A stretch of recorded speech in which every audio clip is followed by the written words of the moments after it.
बघा, पनीर मसाला बनवण्यासाठी खोबरं आणि आरामध्ये कांदा टोमॅटो भाजून घेतलेला आहे, कोथिंबीर अद्रक.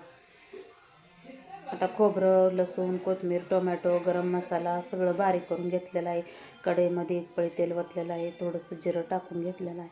हा पनीरचं पाकिट आणलेलं आहे बघा. हा पनीर मसाला आहे. एका छोट्या पातेल्यात पाणी गरम होण्यासाठी ठेवलं, जेणेकरून आपलं पनीर व्यवस्थित होईल.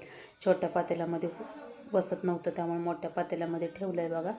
कोमट पाण्यामध्ये पनीर सुटतं. मग तोपर्यंत कढईमध्ये बारीक केलेली ग्रेव्ही व्यवस्थित टाकून घेतली बघा. कांदा टोमॅटो अद्रकची केलेली आणि खोबऱ्याचा कुटीही टाकून घेतला. व्यवस्थित हलवून बघा,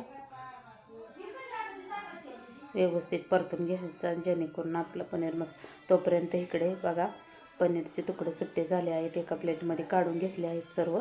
आणि हळद मीठ सर्व मसाला खडा मसाला किंवा पनीर मसाला तर टाकून घेतलेला आहे बघा, मस्त असं,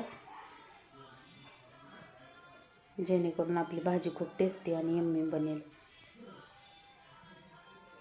आणि आता हे सर्व पीसेस टाकून घेऊया आणि व्यवस्थित हलवून घेऊया बघा, जेणेकरून आपले पनीर मसाल्यामध्ये मिसळेल. आणि थोडंसं पाणी ओतून घेऊया.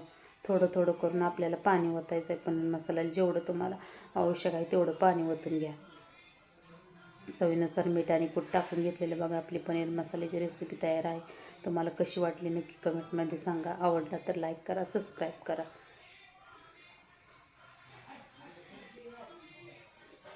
बघा किती मस्त आहे.